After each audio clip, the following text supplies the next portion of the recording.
भोपाल लोकसभा से चुनाव जीतने के बाद नवनिर्वाचित सांसद आलोक शर्मा ने बड़ा बयान दिया है।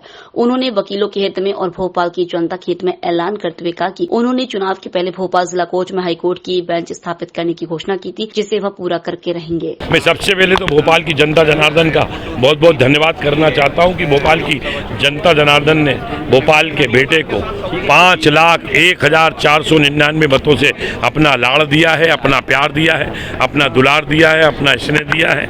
मैं भोपाल की जनता को विश्वास दिलाता हूं कि भोपाल की जनता के और भोपाल के विकास के लिए मैं कोई कोर कसर नहीं छोड़ूंगा। भोपाल में एक मांग लंबे समय से चल रही है हाई कोर्ट बेंच की, तो भोपाल में हाई कोर्ट बेंच क्यों नहीं आना चाहिए? जब मध्य प्रदेश की तमाम राजधानियों में हाई कोर्ट बेंच है, तो मैंने भी अभिभाषकों के बीच में मैं गया था, भोपाल कोर्ट गया था, सारे अधिवक्ताओं सारे वकीलों से मेरी बात हुई है और मैं भी सभी अधिवक्ताओं का, सभी एडवोकेट का, सभी वकीलों का भी मैं वकील बन गया हूँ और उनकी पैरवी करूँगा। अब भोपाल का बेटा सांसद हो गया है, तब देश की तमाम राजधानियों में हाई कोर्ट बेंच आई है, तो भोपाल में भी हाई कोर्ट बेंच को लाकर रहूँगा, ये मेरा संकल्प। सर, आप श्रेय के लिए किसको श्रेय देना चाहेंगे जीत के? मैं जीत का श्रेय भोपाल की जनता जनार्दन को देना चाहता हूं कि उन्होंने अपने सभी जीत के रिकॉर्ड को ध्वस्त किया है और भोपाल के बेटे को 5,01,499 मतों से अपना आशीर्वाद दिया है। मैं जीत का श्रेय भारतीय जनता पार्टी के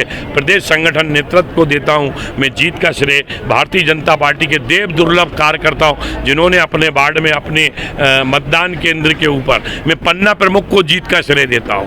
मैं जीत का श्रेय अपने त्रिदेव को देता हूं, अपने वार्ड के संयोजक को देता हूं, बूथ के महामंत्री को देता हूं, बूथ के अध्यक्ष को देना हूं, जिन्होंने कि दिन रात परिश्रम करके केंद्र सरकार और प्रदेश सरकार की जन कल्याणकारी योजनाओं को नीचे तक पहुंचाया, जिसके कारण आज भोपाल में पुनः कमल खिला, मध्य प्रदेश में कमल खिला। सर, कांग्रेस कहती है कि 29 सीट हम लाने वाले, लेकिन आप ये कांग्रेस ही से पूछो क्यों नहीं लाए, जनता से पूछो, जनता ने उनको नकार दिया है।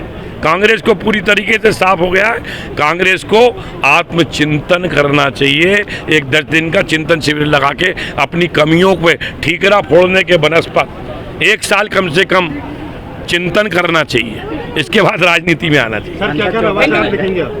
नवाचार क्या दिखेंगे? अरे नवाचार दिखेंगे, हमारा रेल की कनेक्टिविटी बेहतर कैसे हो, एयर की कनेक्टिविटी बेहतर कैसे हो, भोपाल के पर्यावरण को ठीक करने की दिशा में हम क्या काम करें, भोपाल ताल तलैयों का शहर है, तालाबों के संरक्षण के लिए हम बेहतर क्या काम करें। हाई कोर्ट बेंच की बात मैंने की है। यूनियन कार्बाइड भोपाल के अंदर एक डिजास्टर सिटी के रूप में हमारे शहर की पहचान है, इसको भी दूर करने का काम करेंगे। समय सीमा में मैं यूनियन कार्बाइड भी हटवाऊंगा, वहाँ के मिथेन, वहाँ की गैस, वहाँ के कचरे को वैज्ञानिक तरीके से निष्पादन करके भोपाल और सीहोर, भोपाल और बेरसिया का विकास का रोड मैप बना के मैं शहर की भी चिंता करूंगा और हर गांव से मुझे जो की संख्या में वोट मिले वहाँ के भी डेवलपमेंट की चिंता करूंगा।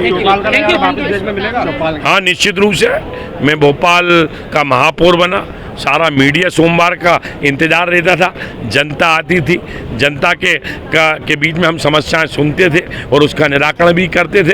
अगर भोपाल में महापौर भोपाल की चौपाल लगती थी, शीघ्र ही भोपाल में सांसद की चौपाल लगाकर हम सीहोर में अलग लगाएंगे, बेरसिया में अलग लगाएंगे और जनता की समस्याओं को सुन के उनका निराकरण करेंगे।